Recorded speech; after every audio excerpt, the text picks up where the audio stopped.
Oui. Si vous avez subi un cambriolage, à mon avis, c'est bien une petite séance après de yoga. Après, voilà. Et pour éviter le cambriolage, parce qu'il y en a quand même 400 000 par an, il y a une solution, faire blinder votre porte. Mais David, j'imagine qu'il y a du bon et du moins bon, il y a des systèmes différents. Vous avez enquêté. J'ai enquêté, non, il y a du bon et du très très très mauvais, il faut être très honnête.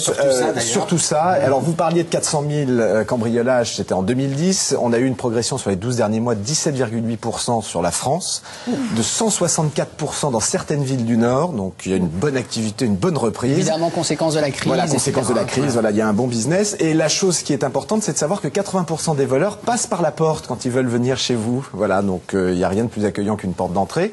Donc nous sommes partis rencontrer monsieur Thierry Delhomme, qui est spécialiste du blindage de portes et des portes blindées. Et il va vous expliquer en images la différence entre les deux.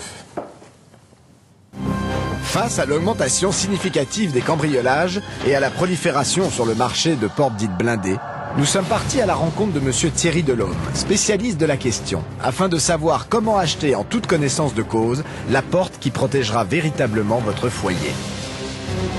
Les éléments importants d'un bloc-porte, c'est bien un ensemble complet qui comprend un bâti, qui est en général en acier pour des produits de sécurité haut de gamme. Il y a bien sûr le ventail, qui de par sa composition, ses différents matériaux vont permettre d'avoir une résistance à l'effraction satisfaisante.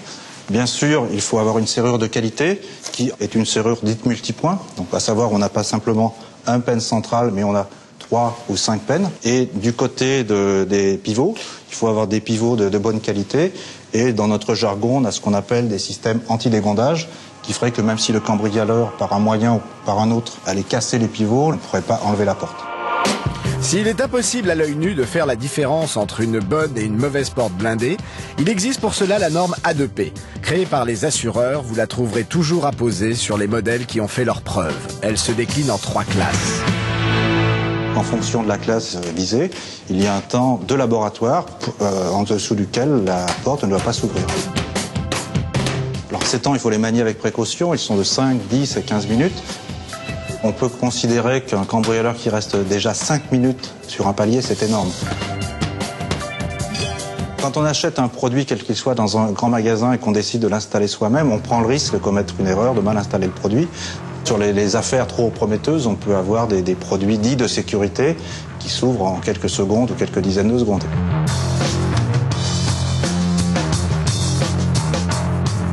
On fabrique des millions de serrures sans qu'on ait 2 fois la même clé. Donc il n'y a aucun autre client que vous, si vous êtes le possesseur de cette clé, qui aura la même clé que vous et pourra rentrer chez vous à votre insu. En dehors de la norme A2P, toujours apposée sur la porte, quels sont les 5 conseils à retenir pour être sûr de bel et bien installer chez soi une porte blindée digne de ce nom? Acheter un bloc-porte complet, s'assurer de la qualité de la serrure, de la qualité du mur qui supporte. Il faut s'assurer que l'installateur qui va poser la porte chez vous est un professionnel, qu'il a pu faire un bon diagnostic avant la pose et que dans le temps, il sera à même d'intervenir et de maintenir votre porte correctement. On peut dire qu'en moyenne, on a une gamme de prix qui s'échelonne de 1 800 à 4 000 euros, suivant les finitions et les options choisies par le consommateur. Évidemment, c'est un investissement, mais bon, quand on se fait cambrioler, c'est non seulement un choc parce qu'on perd des affaires, mais en même temps, je crois que psychologiquement, c'est terrible. Le temps de résistance, David, d'une porte dite blindée? Alors, le temps de résistance d'une porte blindée, en fait, il y a une norme qui a été créée, qui s'appelle la norme A2P, qui est sous cette forme qu'on a vue à l'écran. Alors, la norme A2P a été faite par les assureurs, elle date de 1984, et elle permet, une fois posée sur une porte, de vous donner le temps de résistance de cette porte. Donc, il y a 3 temps de résistance dans les tests, 5, 10 et 15 minutes. Ce qui correspond à BP1, BP2 et BP3. 5 minutes sur un palier pour quelqu'un qui essaye d'ouvrir une porte blindée avec un pied de biche, tournevis, coin et compagnie, c'est super long. En général, la chance de croiser le facteur, là. Voilà, le facteur, la gardienne, la voisine, enfin voilà, c'est très très long. Ouais. Donc le test a été fait par les assureurs et la vraie différence fondamentale entre les portes blindées qu'on trouve dans les magasins de grande distribution, c'est qu'elles n'ont jamais ou très très très rarement cette norme A2P. Alors là, pour le coup, je parle des portes à moins de 650 €, ce qui représente la majorité des offres, voilà, et ce qui est peu cher. On trouve entre 300 et 650 €.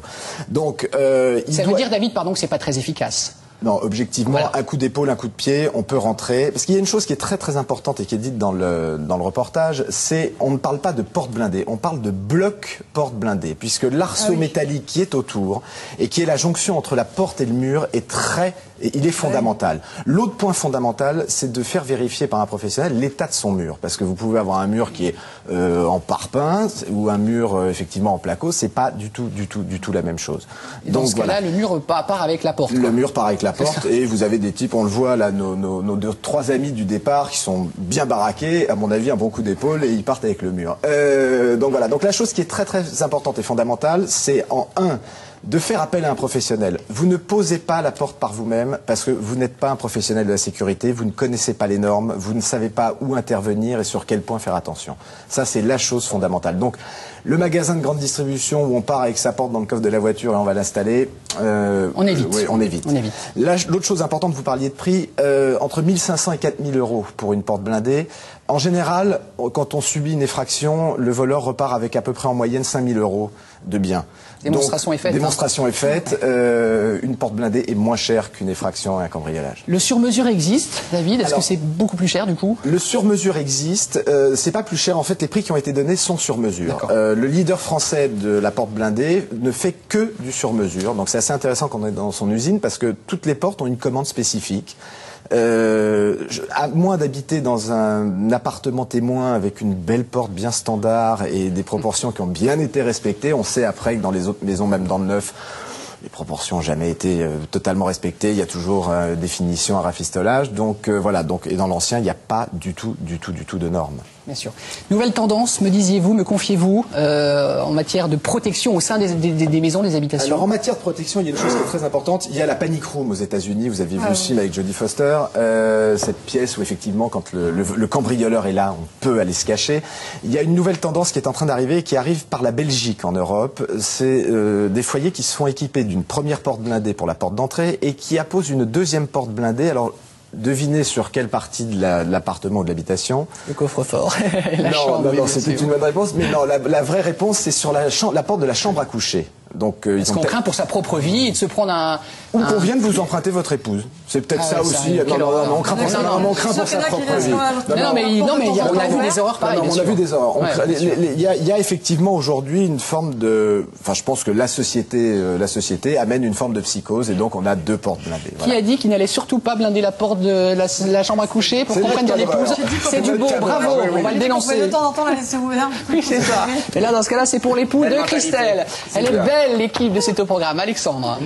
C'est marrant, on nous envoie des mails d'un petit peu partout dans le monde en ce moment. On a Lorraine de Casablanca au Maroc, salut les Marocains, qui sont nombreux à nous regarder. Antoine de Blonville. Alors, ils disent tous les deux une chose. Le problème, quand on s'est fait mettre une porte blindée, c'est quand on veut refaire faire ses clés. Parce que c'est vrai que c'est un vrai problème. On nous confie une petite carte de crédit comme celle-là.